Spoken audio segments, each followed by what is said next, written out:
안녕하세요, 청취자 여러분들. 저는 아웃도어 매장을 운영하고 있는 40대 주부입니다.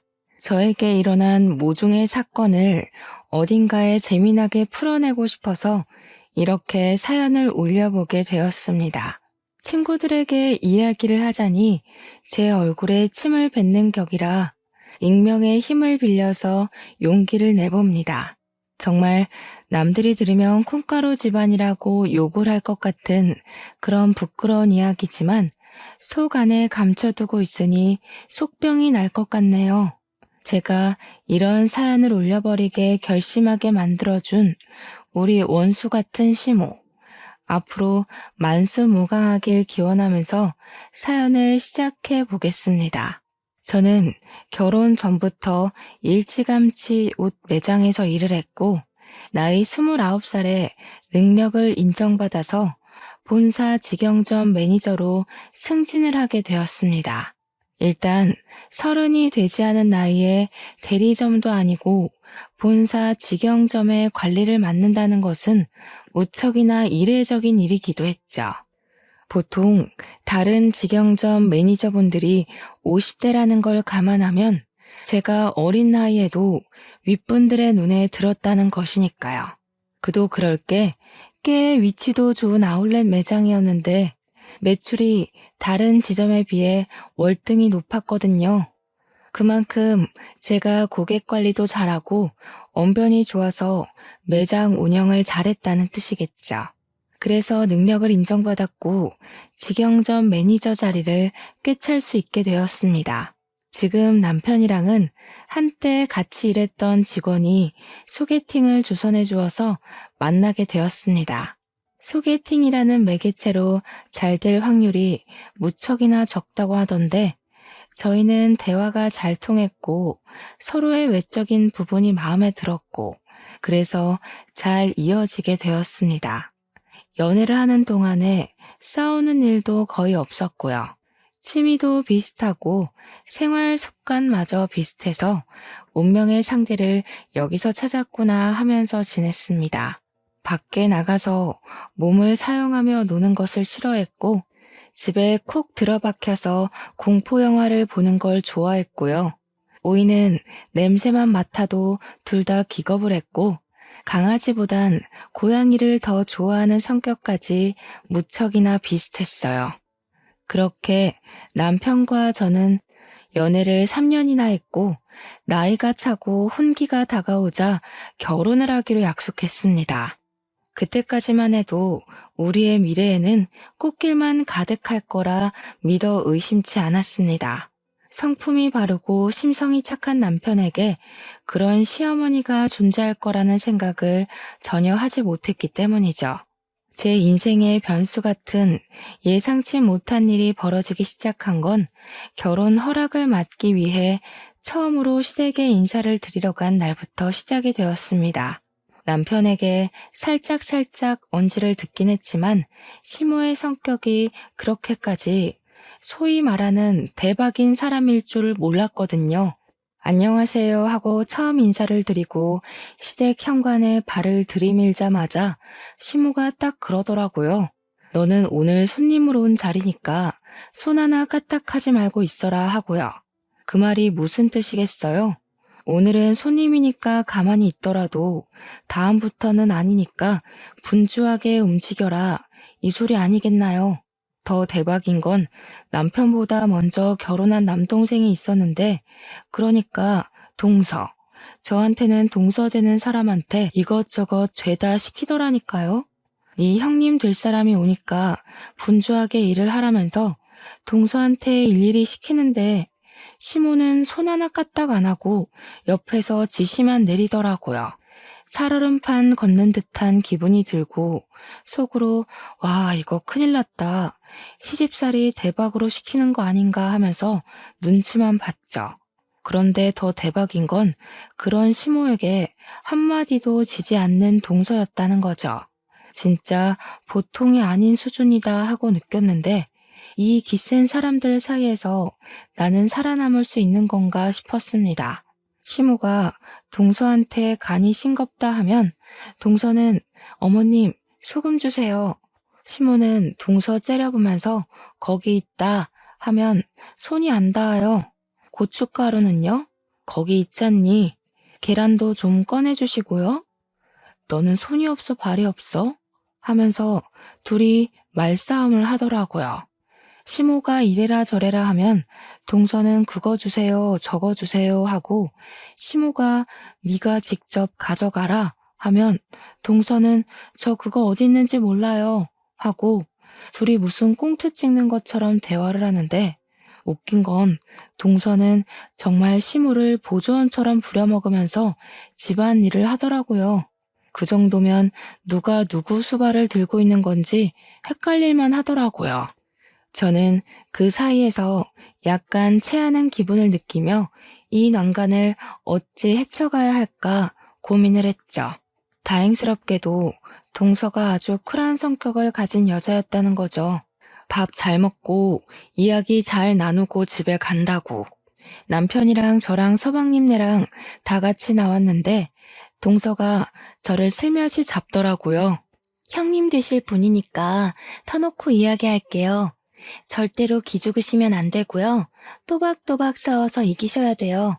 우리 시모가 발 뻗을 곳 보고 뻗는 분이시거든요. 처음에 제가 비위 다 맞췄는데 그러다가 호구 잡혔어요. 한번 대판으로 싸운 다음에서야 저한테 뭐라고 안 하시거든요. 오늘은 형님 온다고 일부러 기세 보이고 싶다고 저러신 거고요. 평소에는 저한테 한마디도 못 하시거든요. 그니까 형님도 저처럼 드세게 나가셔야 돼요. 어려우면 연락 주시고요. 그렇게 자기 할 말 쏙 하고 가더라고요. 순간 제 머릿속에 시모를 들이받으라고? 이게 무슨 콩가루 같은 이야기지? 했어요. 동서가 정말로 저를 걱정해서 말해주었던 진심이라는 걸 그때는 잘 몰랐죠. 그 이후에 상견례를 했고 양가가 서로 합의 잘 이루어진 상태로 결혼 준비를 끝냈고 무난한 결혼식을 올리게 되었습니다. 근데 보통 결혼식 하는 날 신부 대기실에는 신부 지인들만 들어오지 않나요? 친구들이랑 이야기하고 사진 찍고 그러고 있는데 시모 지인들이 싹 들어와서는 저한테 돗대기 시장처럼 시끄럽게 말을 시키는 거예요. 며느리가 아웃도어 매장을 운영한다고? 하면서 자기네들이 시모의 산악 동호회 친구들이라고 하더라고요. 우리 시모 취미가 산을 타는 것이었는데 아웃도어 매장을 운영하는 며느리가 들어왔다고 싸게 살 수 있다고 자랑을 하셨나 보더라고요. 옷을 좀 할인해달라고 일부러 찾아와서 저한테 말을 건 것이었죠. 제가 운영하고 있는 매장이 직영점이라서 본사에서 내려온 할인율만큼만 할인을 해줄 수가 있었거든요. 기본적으로 아울렛 매장이라 깔리고 들어가는 할인율도 있었고요. 저는 뭐 땅 파서 장사하는 것도 아닌데 제가 맘대로 할인을 해줄 순 없죠. 굳이 신부 대기실까지 찾아와서 할인 이야기 꺼내고 가는 시모 지인들도 무척이나 별로였어요. 그거 하나 딱 찝찝한 거 남기고 결혼식 잘 하고 저희는 바로 신혼여행지로 떠났습니다. 남편과 저는 평소에 가볼 수 없는 곳으로 신혼여행을 가자고 약속을 했고 그 장소는 바로 약속의 땅 뉴질랜드였습니다. 뉴질랜드가 워낙 자연 경관이 거대하고 멋있고 또 산을 걷는 트레킹이 유명한 나라잖아요. 남편이랑 같이 트레킹 관광을 나섰는데 거기서 엄청 좋은 트레킹화를 팔고 있더라고요. 큰 마음 먹고 제 거랑 남편 거 사면서 시모가 산악 동호회를 한다고 했으니까 시부모님 드릴 신발도 한 켤레씩 샀습니다. 당연히 한국까지 전화를 해서 신발 사이즈 물어보고 샀죠. 귀국을 해서 시댁에 신발을 딱 가져가니까 시부가 너무 마음에 든다고 좋아하시더라고요. 근데 시모는 약간 마음에 안 든다는 식으로 삐죽거리면서 시부한테 그러더라고요. 당신은 산에 가자고 하는데도 안 가면서 이런 좋은 신발이 왜 필요하냐고요. 시부가 아니 뭐 산 탈 때만 신는 신발인가? 그냥 신고 다니면 되지 하니까 시모가 저를 보면서 색이 이거밖에 없었니? 이러는 겁니다. 아웃도어 매장한다는 애가 신발색을 이런 갈색으로 골라오면 어떡하냐고 등산화 화려한 게 요즘 유행인 거 몰라서 그러냐고 하는 거예요. 몰랐으면 지금이라도 자기 말 듣고 화려한 운동화로 매장에 있는 거 다 바꾸라며. 핑크색, 노란색 이런 거 없었냐고 계속 갈색이 뭐야 갈색이 하시더라고요. 그래서 제가 뭐 대충 대꾸했죠. 갈색이어야 더러워져도 별로 티가 안 나죠 하면서요. 산 한 번 타면 신발이 얼마나 더러워지는데 노란색, 핑크색 타령을 하고 있나 싶었습니다. 그러더니 신발을 한번 신어보더니 너무 꽉 맞는 거 아니냐고 한 사이즈 더 큰 걸로 사오지 그랬냐고 타박을 하시대요. 사왔는데도 구시렁거릴 일인가 싶었습니다. 그것도 뉴질랜드에서 사온 거라 교환이나 환불이 될 리도 없는데 참. 근데 그 순간 갑자기 동서의 말이 생각나더라고요. 따박따박 말대꾸를 하라고 했던 거요. 그래서 시모한테 웃으면서 이야기를 건넸죠. 마음에 안 드시는 거냐고요. 그러니까 시모가 냉큼 좋기는 한데 너네 매장에도 좋은 거 있지 않니? 핑크색. 이러시대요. 느낌이 딱 오더라고요. 이 신발도 가지고 매장에 들어온 새 신발 하나 더 챙기려는 속셈이구나 싶었던 거죠. 그래서 저는 눈치 없는 애처럼 그 신발 마음에 안 드시면 그냥 저 달라고 했어요. 제가 2개 신겠다고요. 그러고는 셀쭉하게 말했죠. 선물을 해드려봤자 불평만 하시니까 다음부터는 챙기지 말아야겠다 하고요.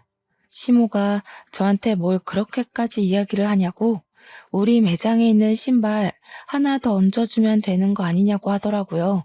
그래서 매장에 있는 신발 5% 할인해드리겠다고 하니까 가족끼리 신발 하나 못 주냐고 구시렁구시렁. 신발 이미 사드렸구만 뭘 그렇게 욕심을 내는지 참. 하루는 출근해서 매대 정리하면서 매출을 확인하고 있었습니다. 말일까지 제대로 정산해 놓지 않으면 꼭 중간에 구멍이 나는 일이 있더라고요. 이리저리 매출 전표 보면서 재고랑 같이 확인하고 있는데 시끌벅적한 소리가 입구에서부터 들리더라고요. 보니까 시모가 산악 동호회 친구들을 잔뜩 끌고 찾아온 것이었습니다. 낯이 익다 싶었는데 신부 대기실에 와서 할인 이야기를 하고 갔던 그 친구들 얼굴이 딱 떠오른 거였죠. 저한테 매장 구경 좀 하러 왔어 하더니 바람막이 입어보고 획 던지고 모자 써보고 뒤집어서 놓고 신발까지 신어보고 난리를 치더라고요. 우리 직원의 눈빛이 와 저거 언제 치우지? 하는 눈빛이던데 제가 다 민망하더라고요. 그러더니 다들 양말 한 켤레씩 들고 와서는 등산 양말 사러 온 거라고 할인을 팍팍 넣어달래요. 고작 5,000원짜리 양말 사면서 할인은 무슨 할인인가요? 시모가 저를 쓱 보더니 원래 양말 같은 건 사은품으로 나가는 거 있지 않냐고 그거나 좀 달래요. 6명이 거 3만원어치 사가면서 사은품 달라고 말하는 게 양심적으로 가능한 일인가요? 그래서 제가 어머님 양말 사은품은 20만원 이상 구매하셨을 때 나가는 거라 양말 6켤레 산 걸로는 턱도 없어요 하면서 웃었어요. 일부러 하하호호 웃으면서 이야기하니까 시모도 민망했는지 가족끼리 빡빡하게 군다고 그냥 속갯말 삼키대요. 저도 땅 파서 장사하는 거 아니잖아요 하면서 시모 친구들 보면서 이해하시죠? 가격이 맞아야. 이러니까 시모 친구들도 민망했나 봐요. 저한테 나중에 우리가 와서 제대로 팔아줄게 하면서 어색한 얼굴을 하고 돌아가시더라고요. 여기서 끝날 줄 알았던 우리 시모의 진상짓은 지금부터 시작이었습니다. 제가 하루 종일 매장을 지키고 있는 건 아니었거든요. 본사에 회의를 하러 가야 할 때도 있고 쉬는 날도 존재하니까요. 일이 좀 있어서 이틀 연속으로 매장에 출근을 하지 못했는데 제가 출근을 하니까 직원이 저한테 쪼르르 달려오더니 곤란한 듯 말을 하더라고요. 무슨 일 있었냐고, 진상 손님 왔었냐고 물어봤더니 반품이 들어왔는데 제 가족분인 것 같다고 조심스럽게 이야기를 하는 거예요. 내가 누구? 하고 물어보니까 시어머니요 하면서 이야기를 하는데 제가 없을 때 왔다 간 건가 싶더라고요. 직원이 저한테 제가 없을 때 와서 바람막이를 하나 사갔다가 다음날 바로 반품을 했는데 택은 그대로 있지만 옷이 너무 더럽다는 겁니다. 순간 그게 무슨 소리인가 싶어서 옷 상태를 보려고 반품 들어온 물건을 확인하는데 옷이 진짜 새 옷이 아니었어요. 옷을 사가서 바로 입고 등산을 갔다가 그대로 환불이라도 한 건지 옷에서 땀 냄새가 나는 거예요. 그래서 직원한테 설마 이거 취소해 줬냐고 물어보니까 직원이 난처하다는 얼굴로 자기가 매니저 시어머니라고 박박 우기면서 제가 해주라고 했다고 했대요. 그러면서 어떡해요? 저 실수한 거예요? 하는데 직원이 무슨 잘못이 있겠어요? 아니라고 괜찮다고 하고 곧 제가 떠안게 됐죠. 퇴근하자마자 옷을 들고 시댁에 가서 시모한테 획 던졌어요. 이게 뭐냐고 모른 척 하면서 묻길래 뭐긴 뭐냐고 우리 옷 사가서 입고 반품하셨다면서요? 하면서 일부러 큰 소리로 이야기를 했습니다. 시부가 빤히 보고 있었으니까 일부러 들으라는 듯이 이야기하니까 시모가 시치미를 뚝 떼더라고요. 자기는 그런 적 없다고 옷을 사가서 반품한 건 맞는데 입고 돌아다닌 적은 없대요. 그러면서 그 직원 진짜 웃기는 계집애라고 자기가 옷 관리를 못한 걸 가지고 매출 늘리려고 일부러 거짓말 치는 거 아니냐면서 몰아가는 겁니다. 제가 일일이 옷을 보여주면서 여기에는 흙이 묻었고 여기에는 스크래치가 생겼다고 누가 봐도 입고 산탄 것 같은데 무슨 소리냐고 했죠. 제가 화가 나서 이 옷 결제하게 빨리 카드를 주시던가 현금을 달라고 했어요. 시모는 자기는 그런 적 없으니까 못 준다고 강짜를 부리더라고요. 원래 소비자 보호법에 의거해서 14일 이내로 환불되는 거 아니냐고 진상을 부리는 겁니다. 그래서 그거는 옷이 상하지 않았을 때 이야기고 지금은 상했으니까 해당 사항 없다고 돈 달라고 했어요. 씩씩거리면서 죽어도 못 준다는 식으로 이야기를 하는데 듣고 있던 시부가 무슨 그런 파렴치한 짓을 하냐고 저한테 현금을 주시더라고요. 시부라도 정상이라서 다행이지 시모의 진상짓은 넌덜머리가 났습니다. 저한테 가족끼리 왜 그렇게 빡빡하게 구냐며 대충 세탁해서 팔면 되지 하는데 열이 오르더군요. 그러고 한동안 조용한 것 같더니 한 달 뒤에 제가 쉬는 날 우리 시모가 와서 옷을 또 사가지고 가서는 반품을 했대요.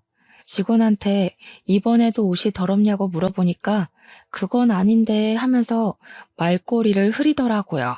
무슨 일이냐 하니까 옷을 30만원치를 사가서 바로 반품을 하긴 했는데 사은품으로 증정되는 등산 모자랑 양말은 쏙 빼놓고 환불했다는 겁니다. 그거는 사은품이니까 자기 거 아니냐고 사은품까지 반납을 해야 하는 거냐 어차피 증정품 아니냐 하면서 안 주더래요. 양말하고 모자는 이미 자기가 신었으니까 그냥 자기가 갖겠다고 하면서 매니저 시어머니야 했다는 겁니다. 당연히 그 말을 듣는데 제가 열이 받지 않겠습니까?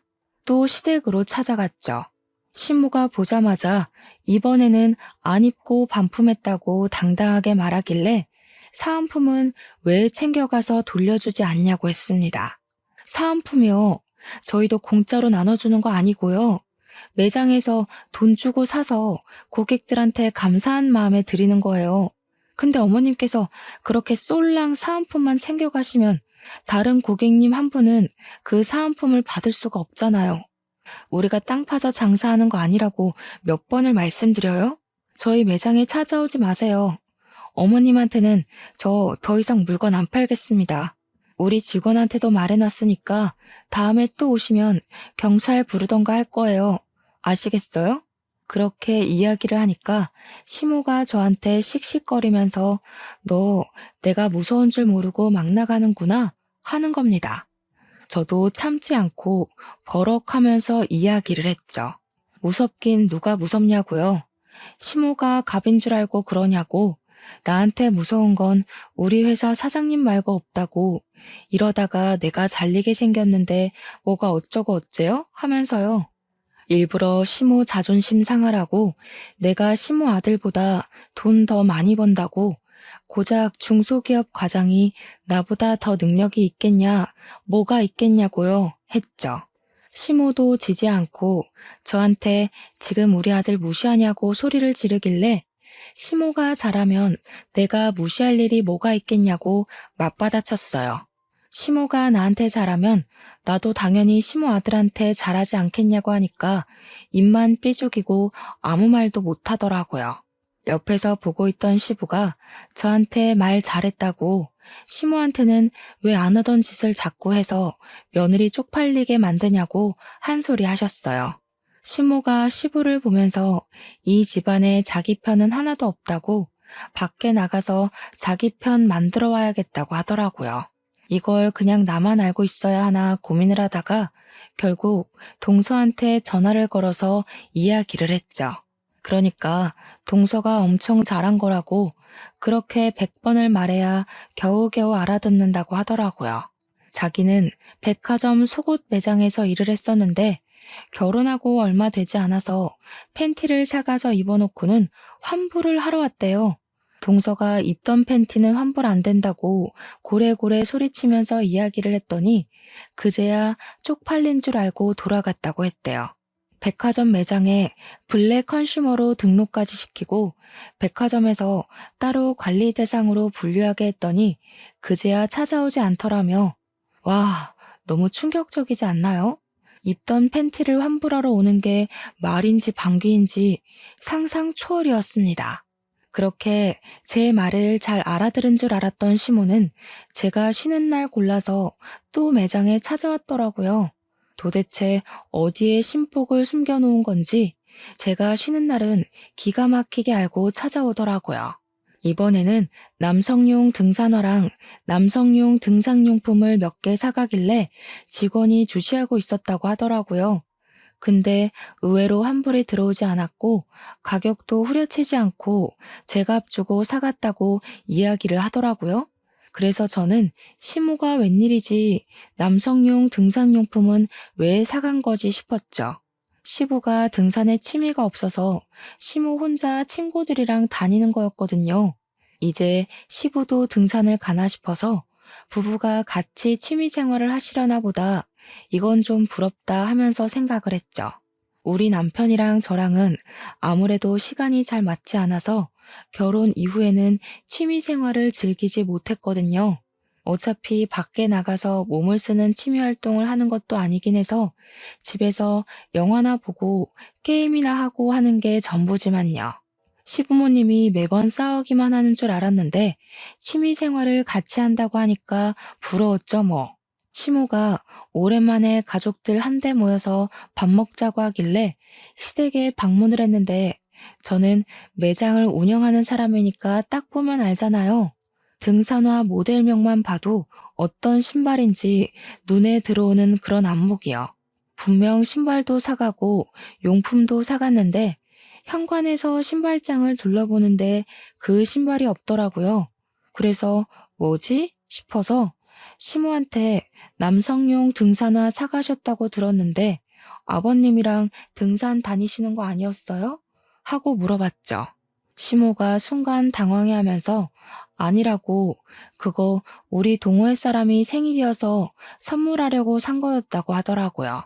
우리 시모 같은 짠순이가 20만 원짜리 신발을 선물한다는 게 무척이나 의외였습니다. 그래도 뭐 같이 등산 다니고 돈독한 친분이 있는 사람이면 그럴 수 있겠다 싶었죠.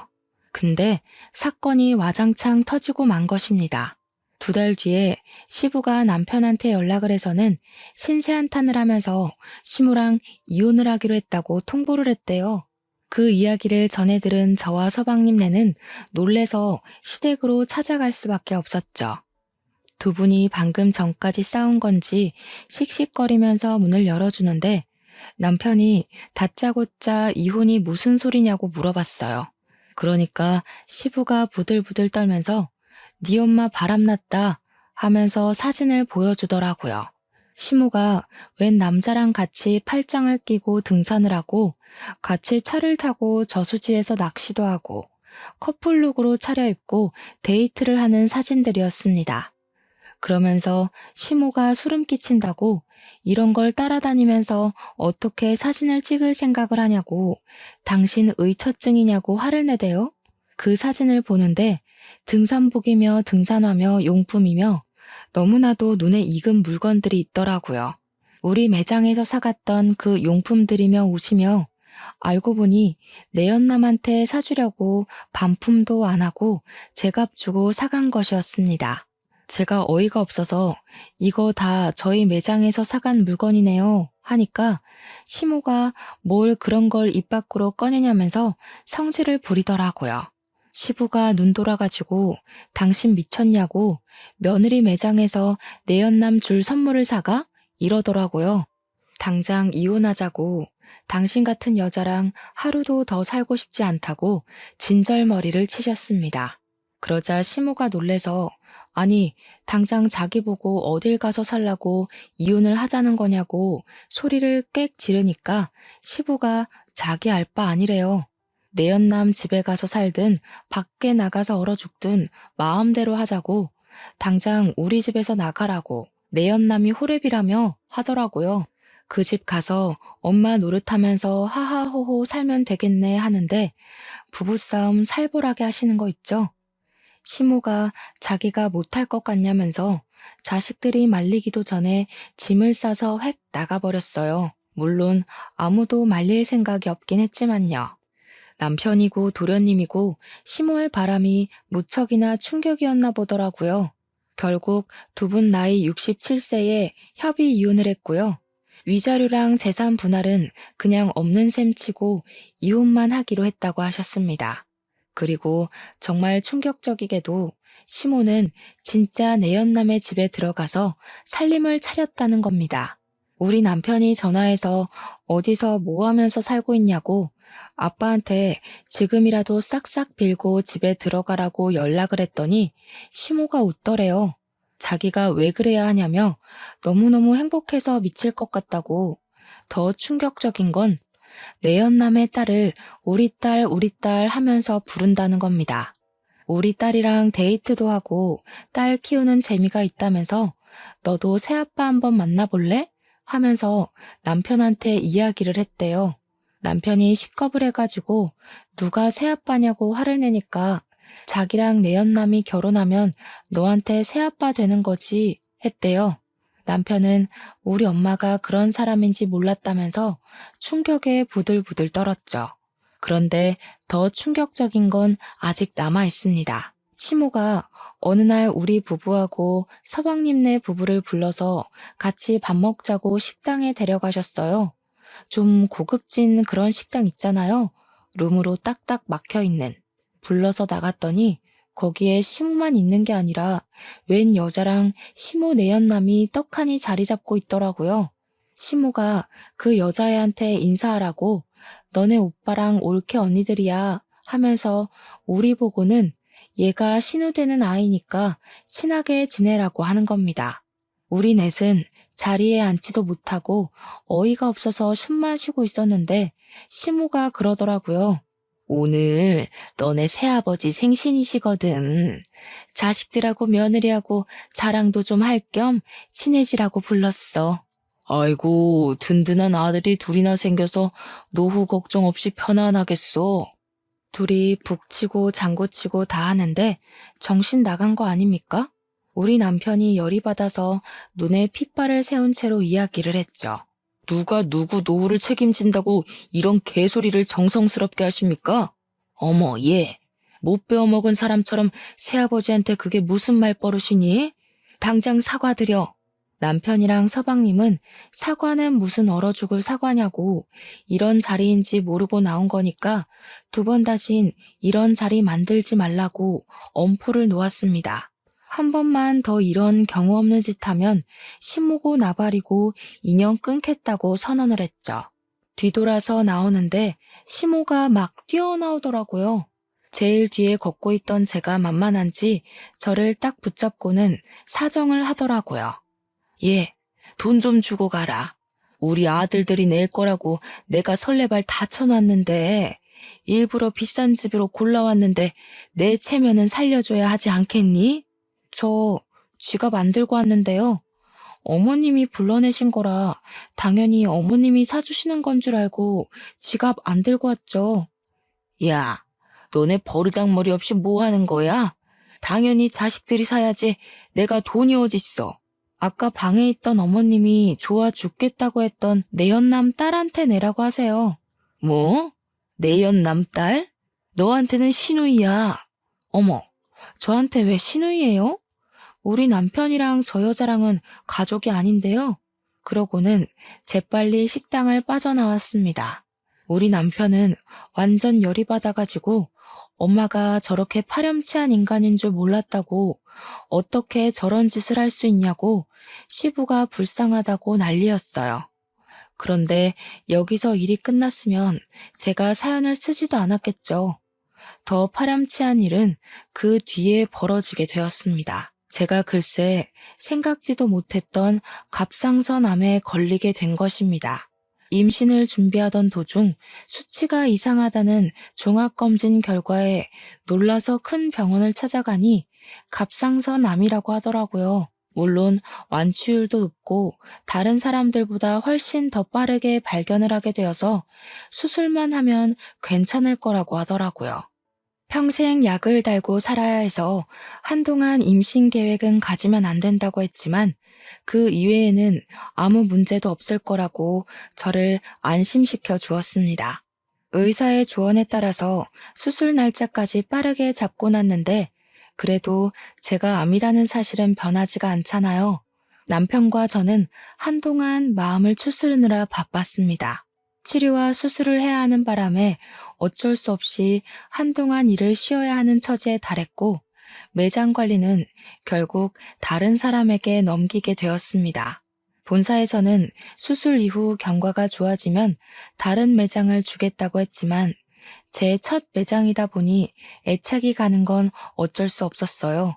그래도 피곤하면 안 되고 컨디션 조절을 잘 해야 한다고 해서 일을 할 수 없게 되었죠. 인수인계까지 마치고 본격적으로 치료가 시작되는 주까지 일을 도와주기로 했습니다. 본사에서는 일단 퇴직을 하게 되는 것이라 퇴직금까지 받아갈 수 있었습니다. 집에서 쉬려고 하니까 영 좀이 쑤시더라고요. 그런 와중에 무슨 일 때문에 매장을 방문했는지 모르겠지만 시모가 또 그 매장에 방문을 했나 보더라고요. 직원에게 연락이 왔는데 당당하게 들어가서 내가 여기 매니저 시어머니인데 했다는 겁니다. 그런데 매니저가 변경이 되었잖아요? 새로 들어온 매니저가 저는 시어머니가 없는데요? 한 거죠. 시모가 놀래서 우리 며느리 어디 갔냐고 하니 직원이 모르셨냐고 몸이 안 좋아서 퇴직을 하셨다고 이야기를 한 겁니다. 저한테 혹시 실수한 거 아니냐고 연락이 온 건데 그냥 잘했다고 했어요. 시모는 머리를 그때부터 굴리기 시작했나 봐요. 쉬는 것도 아니고 퇴직이라고 하니까 어디 아파도 단단히 아프구나, 죽을 병이라도 걸렸나 싶었던 거죠. 우리 남편한테 전화해서는 걱정스러운 말투로 우리 며느리 어디가 아픈 거냐고 큰 병이냐고 꼬치꼬치 캐묻고 난리를 쳤대요. 며느리 건강 걱정 한 번 안 할 것처럼 굴던 사람이 막 걱정돼 죽겠다고 이야기를 하니까 남편도 마음이 좀 풀어졌나 봐요. 큰 병은 아니라고 초기에 발견해서 수술만 하면 된다고 갑상선암이라고 이야기를 한 거죠. 그러니까 걱정 마시라고 다 괜찮아질 거라고 이야기를 했더니 그제야 아 그러니? 알겠다 하고 전화를 뚝 끊더래요. 걱정했던 것 치고는 너무 빠르게 알겠다고 하고 전화를 끊어서 좀 찝찝하다고 하더라고요. 알겠다고 시모한테 연락 오면 말해주겠다고 남편에게 이야기를 한 뒤 집안일을 좀 하고 쉬고 있었어요. 그런데 딱 타이밍 좋게 시모한테서 연락이 온 거죠. 아무렇지 않게 여보세요 하고 전화를 받으니까 시모 목소리가 들떠서 전화를 했더라고요. 예, 우리 아들이 그러는데 너 갑상선암이라며? 내가 좀 알아보니까 그거 수술비도 별로 안 비싸고 예후들도 다 좋다고 하더라. 거기다가 너 퇴직금까지 빵빵하게 받고서는 일 그만뒀다고 하더라. 어디 아픈 데는 없냐, 몸은 좀 괜찮냐 물어볼 줄 알았는데 영 딴소리만 나오길래 그래서요? 하고 대꾸를 했죠. 그러니까 전화로 할 이야기는 아닌 것 같다고 이따가 집으로 찾아오겠다고 하고 끊더라고요. 영 기분이 쎄해서 남편한테도 이야기를 하니까 퇴근하자마자 집으로 가겠다고 하더니 정말 날아왔는지 평소보다 일찍 왔더라고요. 남편이랑 집에서 저녁 먹고 쉬고 있는데 시모가 대뜸 집으로 찾아온 겁니다. 너 보험금 얼마나 왔어? 보험은 좀 들어놨지? 퇴직금은 얼마 받았니? 아픈 사람 붙잡고 웬 돈 이야기야? 아니, 어쩜 이렇게 타이밍이 좋니? 너네 새아버지가 사업을 하는데 자금이 콱 틀어막혀서 지금 위험하거든. 일단 그거 먼저 풀어야 해서 대충 1억 정도가 필요한데 우리 며느리가 근속기간도 길고 보험금도 받았을 거 아니니. 10년 넘게 일도 했으니까 퇴직금도 꽤 되고 보험 진단금 받은 거 합치면 1억은 될 것 같더라고. 그 돈 나 좀 빌려줘라. 내가 나중에 갚을 테니까. 아니, 제가 아파서 퇴직을 한 거고 암 때문에 받은 보험금을 지금 내연남한테 빌려주라고 하는 게 맞는 건가요? 이게 바로 정신 나간 소리 중에 제대로 정신 나간 소리 아니겠습니까? 저는 어이가 없어서 바로 시모한테 세게 들이박았습니다. 어머님, 혹시 머리에 소주 꽂으셨어요? 그랬더니 시모가 뭐가 어쩌고 어째? 하면서 저한테 큰 소리를 치시는 거예요. 지금 화를 낼 사람이 누군데 누가 누구한테 큰 소리를 냅니까? 머리에 소주 꽂은 것도 아닌데 어떻게 이런 생각을 하세요? 다른 것도 아니고 제가 암에 걸려서 투병을 시작했는데 보험금을 달라고요? 그것도 저한테는 생판남이나 다름없는 어머님 내연남 사업 자금을 위해서요? 예, 생판남은 무슨 남이니? 이 일만 해결하면 우리 결혼할 거야. 그럼 너한테도 새 시아버지가 되는 거 아니겠니? 어떻게 내연남이라고 할 수 있어? 어머님이 바람 피우신 건 맞잖아요. 지금도 어쨌든 호적 정리도 안 돼서 그냥 단순 동거남인 거고요. 그 나이 먹고 아픈 며느리한테 이런 말 하는 거 부끄럽지도 않으세요? 저 같으면 쪽팔려서라도 이런 부탁 못할 것 같아요. 제 말이 끝나기 무섭게 남편이 부들부들 떨더라고요. 시모한테 목소리 쫙 내리깔고 이야기를 하는데 처음 보는 남편의 모습이어서 너무나도 놀랬습니다. 섬뜩하리만치 목소리를 내는데 진짜 사신이 나타난 기분이었어요. 엄마, 나 진짜 엄마한테 너무나도 실망이 크다. 바람을 피웠다고 했을 때만 해도 아빠한테도 어느 정도 책임이나 잘못이 있을 거라고 생각했어. 아빠는 항상 돈을 번다고 바빴고 엄마는 외로움을 견디지 못하는 사람이었으니까. 근데 지금 생각해보니까 아니야. 그래, 아닌 것 같아. 예, 네 아버지가 나한테 관심이라도 줬으면 내가 바람을 피웠겠니? 그 인간은 나를 그냥 집 지키는 집 요정 정도로만 취급했다. 아니, 엄마는 그냥 탐욕스러운 사람인 거고 엄마만 생각하는 아주 이기적인 사람이었던 거야. 난 더 이상 엄마를 엄마라고 생각하지 않고 살 거야. 어떻게 우리 와이프 병원비를 아니 목숨값을 내놓으라고 당당하게 말을 할 수 있어? 이제 내 집에서 나가줘. 나한테 연락도 하지 말고 앞으로는 찾아오지도 마. 아니, 내가 먹고 튄다고 했니? 그거 갚겠다고 했잖아. 보증이라도 서줘? 공중이라도 설까? 나가라고. 꼴도 보기 싫다고 했잖아. 내가 엄마 자식이라는 게 부끄럽다니까? 남편이 시모를 향해서 소리를 꽥 지르면서 눈에 핏발을 세우고 이야기를 했습니다. 생전 소리 한번 지르지 않던 아들이 자기를 향해서 소리를 지르니까 시모가 많이 놀란 것 같더라고요. 아니, 왜 소리를 지르고 그러냐면서 자기도 이제 너를 자식으로 생각 안 하고 살 거라고 괜히 자존심을 부렸어요. 더럽고 치사하다고 끝까지 구시렁거리면서 집 밖으로 나가더라고요. 남편은 그날 혼자 화장실에 틀어박혀서 나오질 않더라고요. 저한테 보여주기 부끄러운 모습이었는지 제가 잠자리에 들고 나서야 나와서 자더라고요. 조금 울었는지 다음날 눈이 부어 있던데 저도 남편이 얼마나 수치스럽고 화가 날지 가늠이 돼서 더 이상 말을 꺼내지 않았습니다. 아무리 그래도 친모가 그런 식으로까지 나올 거라고는 생각도 못했겠죠. 옆에서 지켜보는 저도 사람이 아니다 싶었는데 친모를 바라보는 우리 남편은 얼마나 속이 터졌을까요? 저는 말없이 남편 옆을 지키면서 힘이 되어주기로 했죠. 제가 암과 싸우면서 남편이 제 옆을 지켜주기로 한 것처럼요. 그리고 며칠 뒤에 동서에게서 연락이 왔습니다. 형님, 시모가 1억을 빌려달라고 저한테 찾아왔던데 형님한테도 그랬어요? 그거 빌려준 거 아니지? 어쩜 그 부탁을 동서한테까지 찾아가서 했대? 형님, 저희가 여윳돈 1억이 어디 있겠어요. 저한테 뭐라는 줄 아세요? 형님 암보험금이랑 퇴직금 달라고 했더니 인연을 끊자고 했다면서 형님이랑 아주버님이랑 아주 쌍으로 못된 것들이라고 당당하게 이야기를 하시더라고요. 남편이랑 저랑 그 소리 듣고 정신 나간 거 아니냐고, 남편이 노망 났냐고 썩 꺼지라고 했지 뭐예요? 우리 남편은 앞으로 얼굴 안 보고 살 거라고 연락도 하지 말고 찾아오지도 말라고 했어. 동선에는 우리도 똑같아요. 이미 아주버님이 남편한테 미리 이야기를 했었나 봐요. 돈 빌려달라고 찾아오면 집에 들이지도 말고 쫓아내라고요. 우리 남편이 아주버님 말이라면 껌뻑 죽잖아요. 집에 들어오지도 못하고 쫓겨나셨어요. 저는 동서한테 그래 다행이다, 잘했어 하고 칭찬을 해줬습니다.